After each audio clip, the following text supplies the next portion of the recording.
And we're live. Welcome to MacAdmin Monthly. It's January. No, February. No. Sorry, February. Yeah.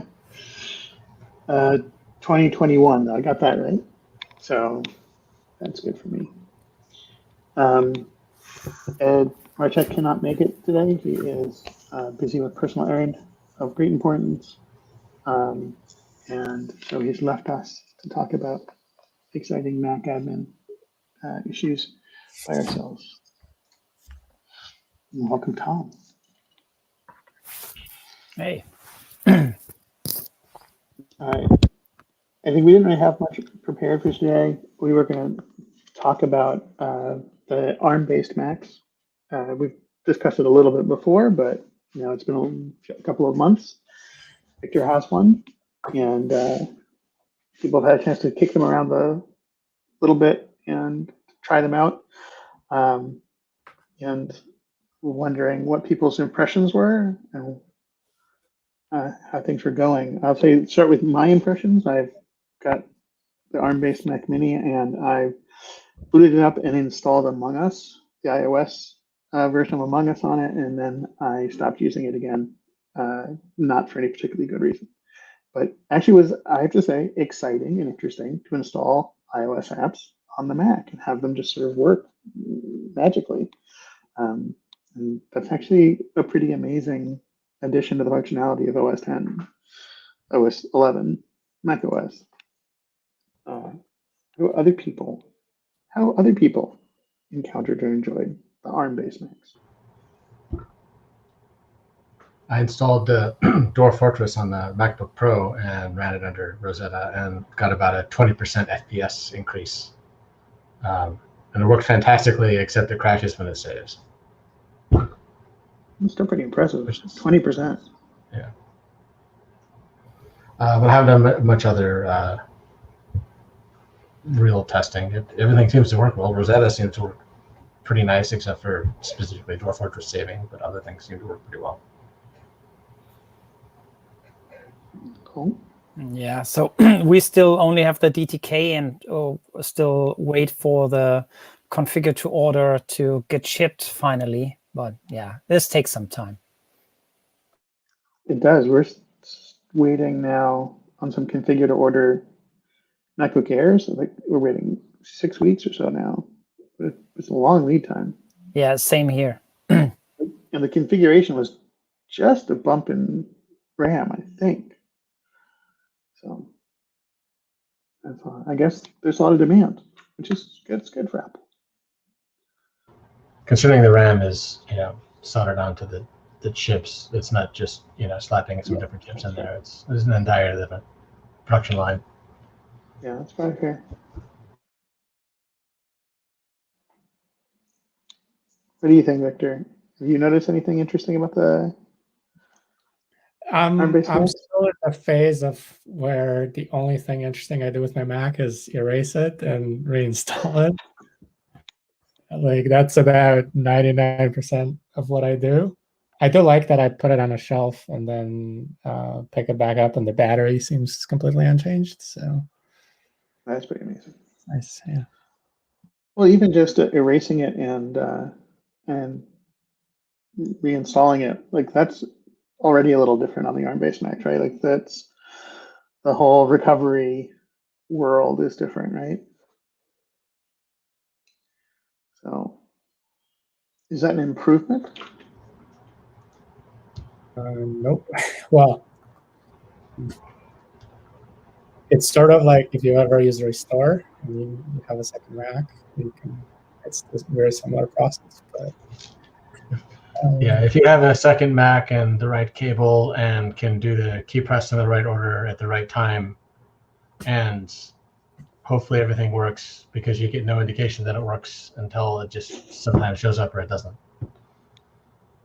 But it's really nice. Once it's there and the Apple configurator restore super quick. It's nice. Imaging is not dead if you're Apple, so it's good. Yeah. But what are we looking forward to in the future of ARM-based Mac?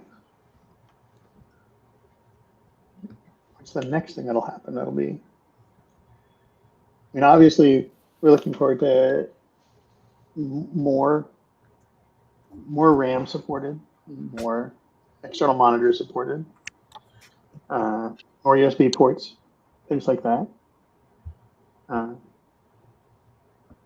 But I mean, the performance gains, you're saying the performance gains you're seeing on the 13-inch MacBook Pro are 20% better FPS.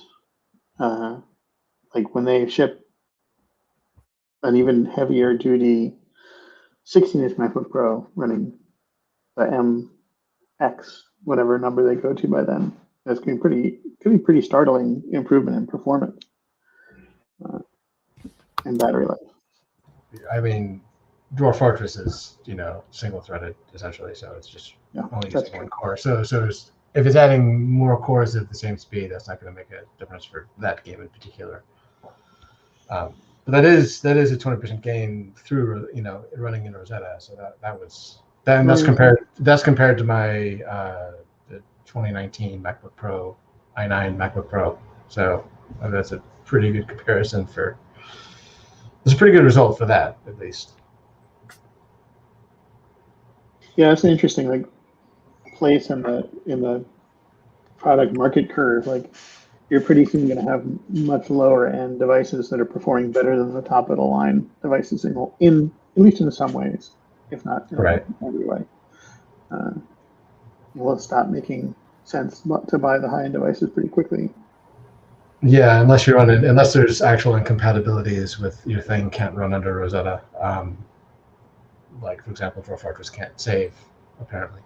But broadly speaking, what I've heard though, things work pretty well, and it's surprisingly well. So it's certainly the running test is nice. But that seems to show they did a good job with Rosetta, and since they control the hardware, they can put all these sort of Intel opcodes into their ARM, processor to do things much more quickly than you would just with a off-the-shelf ARM processor.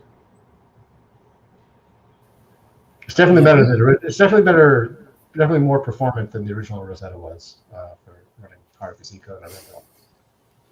Those were the days.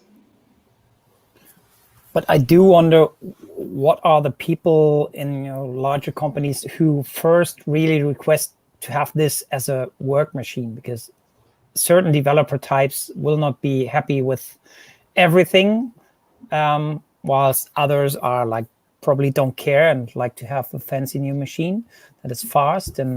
But yeah, there's also other departments. I don't know how Adobe and all of that stuff runs on those systems. We've definitely, as a larger company that buys Macs, we definitely haven't started buying them in quantity yet, mostly because of the limitations on USB ports, right? So everyone's got a two-factor USB device, two-factor, dongle for doing two-factor, and then you got your AC adapter for charging, and then how do you hook anything else up to your two USB port MacBook Air? And then also a lot of our standard configurations involve more than two external monitors, or more than one, involve two external monitors, more than one external monitor. So at least for now, we're not buying them in quantity. But there's a lot of interest, obviously, with our developers. They would love to have these devices and be able to start kicking them around and doing stuff with them. Just whether they can actually get their other work done on them is the question for us. But definitely exciting long-term evolution for the whole product line.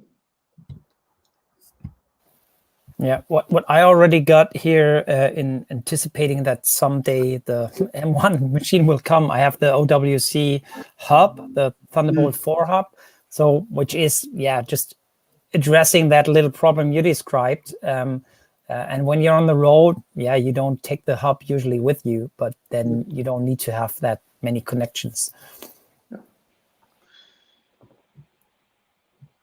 Yeah. Well, 2 USB ports is definitely better than 1 USB port. So we've also seen that. It's a option.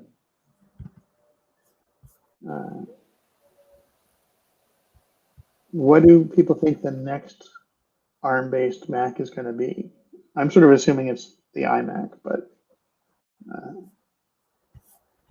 what do people think? More Yeah, I'm laptop. not sure. Yeah, Well, I would probably say like the 16-inch form factor will good stuff before. I don't know. iMac is a pretty good choice though. So I really have no idea. I only think it's the iMac because I feel like the iMac and the Mac Mini often have very similar specs. Like they can just take whatever they did in the Mac Mini and stick it into the back of a monitor, and it's more or less an iMac. But obviously, you don't get all the great benefits of battery life and stuff that you would get from doing a 16-inch MacBook Pro. But they have to do this. If they do a 16-inch MacBook Pro, they have to have more than 16 gigs of RAM as an option. And I think they have to do 4 USB ports, and that might be what if it's more of a challenge, but I don't know. Yeah, I don't know what constraints that Apple is working with with the M1 particularly that might be restricting them from more ports, different graphics or whatever. I don't know. Yeah, but especially this limitation of the Mac Mini with the Mac Mini also has only 2 ports, right?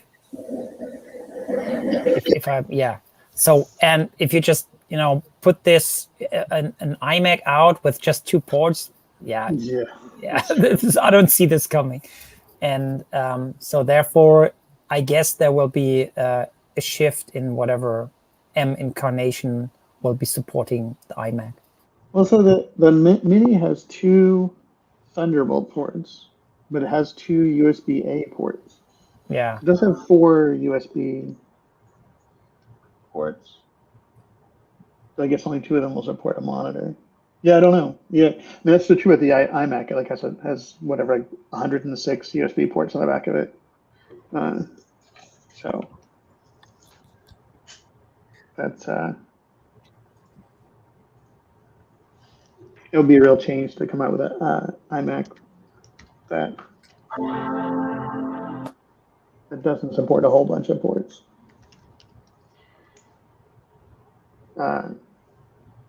If two new people joined our stream, we're just discussing the ARM Macs and the various pluses and minuses of them, and what you think will be next with the ARM Macs. I don't know if you have any opinions. I find that I'm on an M1 Mini right now, and I've got an M1 Air right next to me, and I find pauses just kind of stalls for a few seconds that I can't explain. Doesn't seem to be under particularly high memory pressure or processor bound in any way. There's just something going on where they just kind of stall for a few seconds and then go back to normal. And I'm just curious if anyone else is seeing that.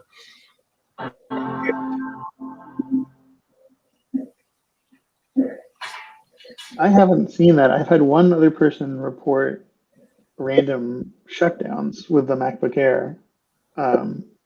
So the similar thing, like nothing in the logs, not in their mind linked to performance issues or anything like that. Just sudden shutdowns and also restarts. So it's restarting, and of course you're not watching it. You don't necessarily know it's restarted, but he can see when he watches it, he can see it, and then also you can see the uptime. So it could be. I've had a couple of those. Not enough that I'm super alarmed, but I've had a couple come back and it says your computer restarted because of a problem. Yeah. But day to day, just like random stalls is the thing that gets me. It's very strange. I may try to get a recording at some point. Share it in Slack. That'd be cool. That would be a good thing to track. Boot mine into DFU mode since we started this meeting, and I haven't been able to. I even have a stopwatch on my iPad to 10 seconds, and it's not working.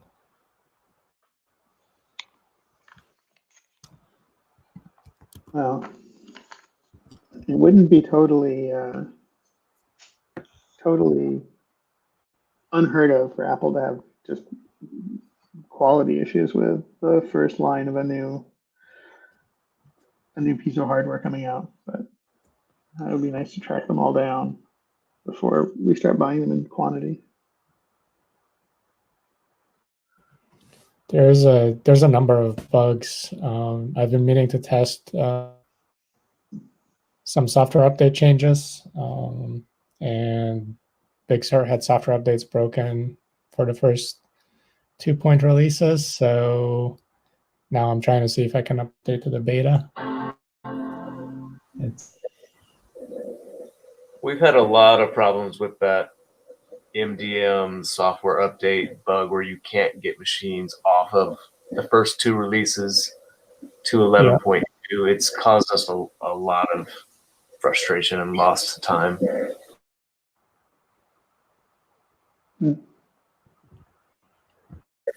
But you can now go from Catalina to 11.2 successfully. So that's good because we still have plenty of machines on Catalina. That's an improvement. Definitely a lot of new little things like that in macOS 11, in Big Sur in general, like squirrely little MDM issues and software update issues and things like that. Yeah, as an individual using it, it's fine. It seems pretty stable. Its performance is good, but when you get into managing it, it's got real quirks, and it's also frustrating that they, with no warnings, stopped doing combo updates that you could download. Yeah. Our MDM solution actually was building their sort of managed OS updates off of those combo updaters. With them disappearing, they're having to retool quite a bit. Yeah, I've talked to a number of people like in that boat one way or another, either through their MDM vendor or just the way they do things at their organization, dependent on those combo updaters. I definitely feel like that's one of those areas where Apple is telling us we're holding it wrong. It's like we've had a way to do stuff for decades, right? And they're suddenly saying that's not really the right way to do it. Let's just yank that out from under you, and you can do it our new way, which we haven't finished yet exactly. It's a little troubling.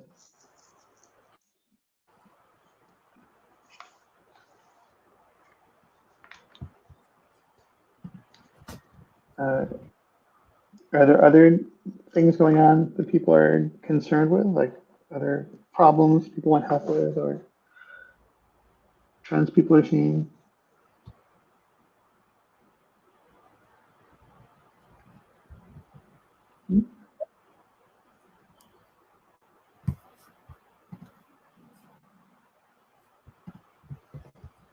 Anything? I assume Ed always likes to have an update on upcoming events in these meetings, but I assume there still aren't any. Anyone know of any upcoming events that are worth mentioning?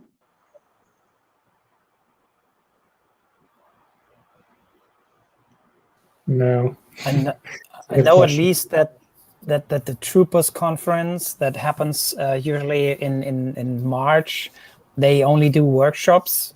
So I think that's the minimum.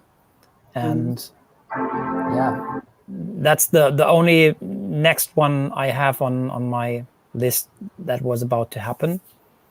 And yeah, I think there's smaller conferences, and then there's the big ones where you see the call for papers, but I don't even know when they happen in the calendar. Like, Yeah.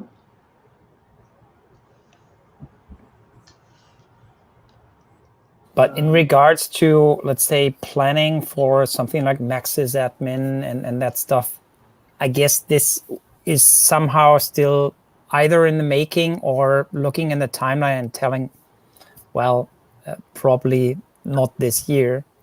And I was a bit amazed when I saw that Patrick Wardle just announced the in-person conference in fall in South Europe, where I think like at the moment still a hotspot.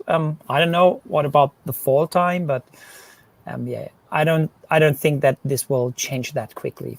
My personal opinion, but I might be wrong. I think that's an opinion shared by many. Like that's the only time frame I've heard people starting to talk about doing things in the fall or the late fall, early winter. People are starting to think maybe we can have events in November, but it does seem risky to plan even that far out at this point, considering how far off we are, at least in the United States, from things settling down. But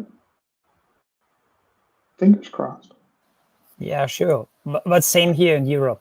So it's and the only thing that I was a bit curious because when I sometimes switch the mail accounts, I happen to see those those conferences that are often run as a business. So of course they have like, yeah, we plan for the in-person event in April in Amsterdam. So it's like, well, you could plan, but why? Because it's, I would say, if you run this as a business, like many other businesses, you obviously have problems, but don't put the people into danger by running a live event if it's not really fitting.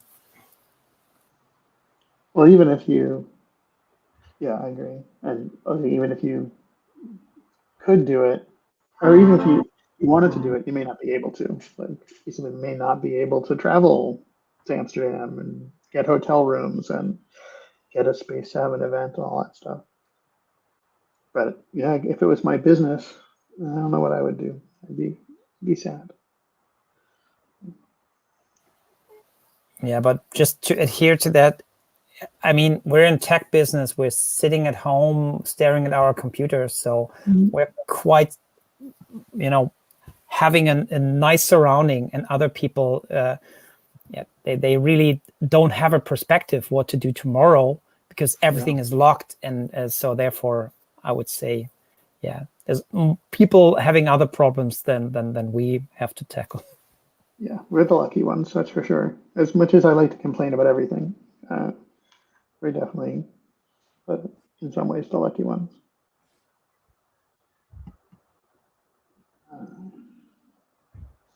All right. Well, if nobody has anything else that they want to talk about, end the meeting a little early. If we don't have further discussion points, we'll meet again in a month, and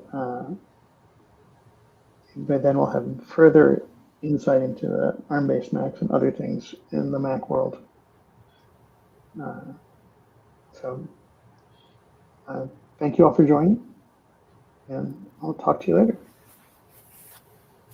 Bye. Take care, everyone.